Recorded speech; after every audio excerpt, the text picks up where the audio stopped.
बोल जयकारा बोल मेरे श्री गुरु महाराज की जय। सौभाग्यशाली गुरुमुखो, संत महात्माओं का संसार में आने का प्रयोजन परमार्थ व परोपकार के लिए हुआ करता है। वे जीवों को मोह माया की दलदल से निकाल कर भक्ति वह प्रेम का अमृत पिलाते हैं। सांसारिक जीवों की दुखित अवस्था देखकर उन्हें करुणा हो आती है। काम क्रोध लोभ मोह अहंकार मन वह माया जिन्होंने इस जीव को आत्मिक धन से वंचित कर दिया होता है, जिससे मनुष्य चिंता कल्पना वह अशांति से घिरा हुआ दुखी हो जाता है तथा दिन रात मोह के कार्य व्यापार में इस प्रकार बंधता जाता है जैसे रेशम का कीड़ा। रेशम के कीड़े सहतूत के वृक्ष पर पलते हैं और उनके पेट से रेशम निकाल कर उनके शरीर पर लिपटता जाता है। जब रेशम का पूरा गोला उनके शरीर पर बन जाता है तब वो वृक्ष के नीचे गिरकर मर जाती हैं। इसी प्रकार से प्रतिदिन सैकड़ों कीड़े सहतूत के वृक्ष के नीचे मरे पड़े मिलते हैं। रेशम के व्यापारी उन कीड़ों को चुनकर घर लाते हैं, ऊपर से रेशम के धागे उतार कर मरे हुए कीड़ों को फेंक देते हैं। इसी प्रकार यह रेशम ही उनकी मृत्यु का कारण बना है। अपने पेट की पैदावार रेशम के कीड़ों के लिए मृत्यु का संदेश लाई है। ठीक इसी तरह से मोह ममता के बंधन जो इस मनुष्य की अपनी ही उत्पत्ति है, फिर स्वयं ही इसमें उलझकर दुखी व परेशान होता है। मोह सकल व्याधि कर मूला तिन दे पुने उपजत बहु सूला। यह मोह ही सब दुखों का घर है और इस मोह का जाल दिन प्रतिदिन जितना लंबा होता जाता है, मनुष्य उतना ही ज्यादा इसमें आसक्त होता जाता है। कुटुंब परिवार वह रिश्ते नातों का मोह, मकान वह धन का मोह आदि सब का परिणाम दुखदाई है। मनुष्य की इस दुखी अवस्था को देखकर संत सत्पुरुष इस मोह बंधन से उसे मुक्त कराने की कोशिश करते हैं। इसी विषय पर नीचे एक दृष्टांत दिया जा रहा है। किसी नगर में एक सेठ रहता था जिसके 2 लड़के थे। उसका व्यापारिक क्षेत्र दिन प्रतिदिन विस्तृत हुआ जा रहा था। कितने बड़े बड़े नगरों में सेठ की दुकानें थी। कहीं से लाभ की सूचना आ रही है तो कहीं से हानि का तार। पत्र व्यापार लेन देन का इतना अधिक काम बढ़ा हुआ था कि सेठ जी व उसके लड़कों मुनीमों तथा नौकर चाकरों का सारा दिन अवकाश ही मिल पाता था। एक दिन एक महात्मा जी ने विचरते हुए इसी सेठ की दुकान पर आ पहुंचे। देखा कि सेठ अपने काम में व्यस्त हुआ बैठा है। महात्मा जी वहां कुछ देर रुककर सेठ की तत्लीनता को देखते रहे और फिर उसके निकट जाकर बैठ गए। लेकिन सेठ तो अपने कार्य व्यापार में इस सीमा तक ध्यान दिए बैठा था कि उसको महात्मा जी की दुकान पर आने और पुनः अपने निकट बैठने तक का कुछ आभास न हुआ। आखिर थोड़ी देर पश्चात महात्मा जी ने सेठ जी को आवाज देते हुए कहा, सेठ जी राम राम। इतने पर भी सेठ ने महात्मा जी की बात पर कान न दिए। तब महात्मा जी ने दोबारा राम राम शब्द उच्चारण किए, परंतु सेठ जी की व्यापारिक विचार श्रृंखला तनक भी झंकृत न होने पाई। प्रत्युत वह अपने विचारों में पूर्व तय खोए खोए से बैठे रहे। अंत तीसरी बार महात्मा जी ने सेठ जी का कंधा बलपूर्वक झकझोरते हुए कहा, सेठ जी आप तो अपनी संपूर्ण चित्तवृत्तियों को एकाग्र कर माया के धंधों में इस तरह उलझे हुए हो जैसे मरने के बाद आपने साथ ले जाने हो। सेठ जी बताइए, क्या आपको मौत भी याद है या नहीं? यह सुन सेठ जी ने गुस्से से कहा, अभी मुझे अवकाश नहीं है। जब मौत आएगी तब देखा जाएगा। आप नाहक हमारा समय नष्ट करने का प्रयत्न न कीजिए। यह रूखा सा उत्तर पाकर महात्मा जी तो चले गए। तदुपरांत सेठ जी ने अपने मुनीम व नौकरों से कहा, इनकी बातें सुनो। हमें तो अपने काम से अवकाश न होने के कारण खाना खाने का समय भी न मिलता। ऊपर से ये लोग हमें और परेशान करने आ जाते हैं। यह सेठ जी प्रतिदिन समीवर्ती दरिया पर स्नान करने जाया करते थे। नियम अनुसार अगले दिन स्नान आदि के लिए सेठ जी नदी पर गए। महात्मा जी चूंकि इच्छाधारी थे, जो रूप बनाना चाहे तत्क्षण अपना वही रूप बना लेते थे। ठीक उसी समय जब सेठ जी दरिया के तट पर पहुंचे ही थे कि महात्मा जी ने सेठ जी के कल्याणार्थ सेठ जी सा रूप बनाकर उनके जैसे ही वस्त्र भी अपने शरीर पर धारण कर लिए और शीघ्र अतिशीघ्र डग भरते हुए सेठ जी घर आ गए। सेठ जी को दरिया से जल्दी लौट आया देख लड़कों वह गृहवासियों ने पूछा, आज आप नहाकर जल्दी कैसे वापस आ गए? तब महात्मा जी ने कृत्रिम सेठ ने कहा, हाँ, आज मैं जिस समय दरिया पर जा रहा था तो वहां पर मैंने क्या देखा कि एक बहुरूपिया मेरी ही शकल का सा वहां बैठा था। मैंने उसे जो ही देखा त्यों ही आतंकित सा हुआ। वहां से जल्दी जल्दी कदम बढ़ाता हुआ शीघ्र ही घर की ओर भाग खड़ा हुआ।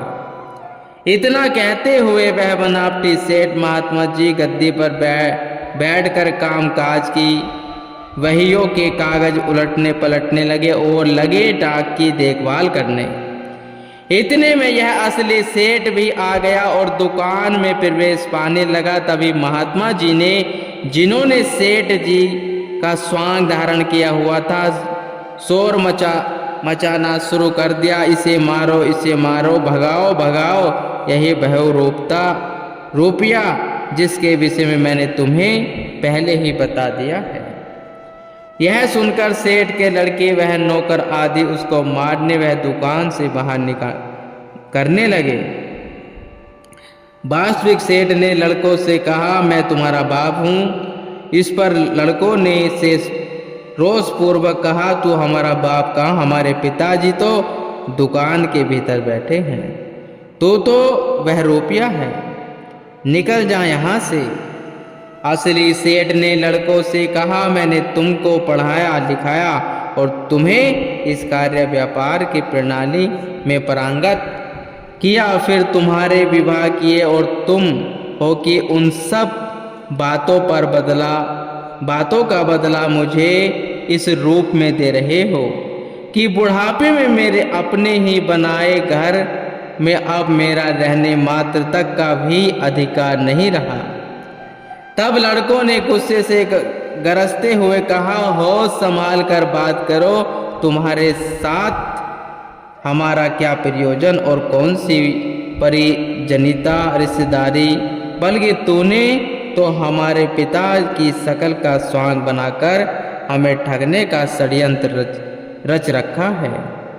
इन सब की बातें सुनकर महात्मा जी अंदर से उठकर आए और कृत्रिम क्रोध वह प्रभुता मिश्रित शब्दों में असली सेठ से कहने लगे, यह तो मेरा घर है, यह लड़के वह दुकान भी तो मेरी ही है, तुम्हारी कैसी बता तो सही कि तू कौन है और यहाँ किस प्रयोजन से आया है। प्रत्युत्तर में असली सेठ ने कहा, आपका घर वह ये लड़के आपके कैसे हैं, यह घर वह ये लड़के मेरी ही संतान है। आखिर जब असली सेठ की उन सबके समक दान न गली अथा उसकी किसी ने एक न सुनी तो वह सब ओर से निराश होकर न्यायालय में जा पहुंचा और रिपोर्ट लिखवाई। उसकी अपील को सुन न्यायाधीश ने उसके घर से दूसरे सेठ को, जो बनावटी वेश में था, को भी बुलाया। वह न्यायालय में आ पहुंचा। इसके आने पर न्यायाधीश के आश्चर्य का ठिकाना न रहा। कभी एक के मुंह को देखता तो कभी दूसरे को, दोनों की शकल वह रंग रूप एक सा। बेचारा न्यायाधीश क्या निर्णय दे और किसे असली सेठ ठहराए। आखिर उसने बनावटी सेठ से पूछा, क्या वह घर और पुत्र आदि तुम्हारे हैं या इसके सच सच बताओ, क्योंकि असली सेठ ने तो पहले से ही सब रिपोर्ट लिखवा दी थी और वह परेशान व दुखी भी तो जान पड़ता था। न्यायाधीश के पूछने पर बनावटी सेठ ने कहा, अच्छा, यदि यह कहता है कि इस घर का मालिक मैं हूं तो यह बता देवे कि बड़े लड़के और छोटे लड़के के विवाह पर कितनी कितनी धनराशि व्यय हुई थी। यह सुनकर असली सेठ सकबका गया, क्योंकि उसे पुत्रों के विवाह पर व्यय की गई धनराशि मौखिक रूप से स्मरण थी। अतः वह कहने लगा, मुझे याद नहीं, वही खाते में सब कुछ लिखा हुआ है।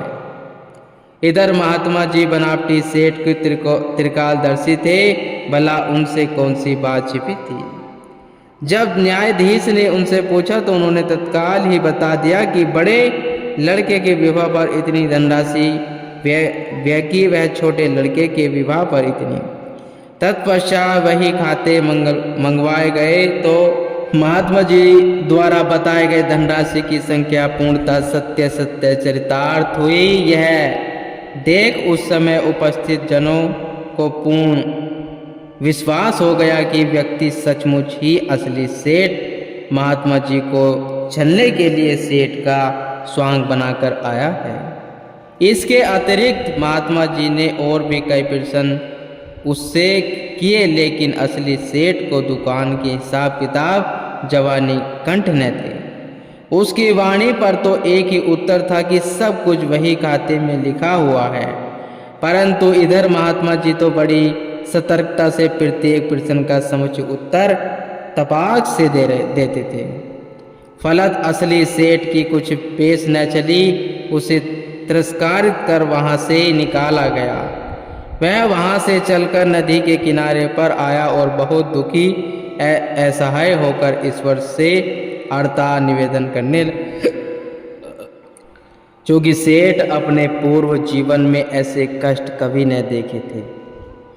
इस कारण उस पर मानो इस समय दुखों का पहाड़ ही टूट पड़ा हो। बेचारा पूरा दिन वह रात भूखा ही पड़ा रहा और ठंडी आह भरता हुआ जमीन पर लौटता रहा। हर पल दिल में यही विचार था कि ईश्वर ने मेरे साथ ऐसा अन्याय क्यों किया। हे परमात्मा, तू दया कर है।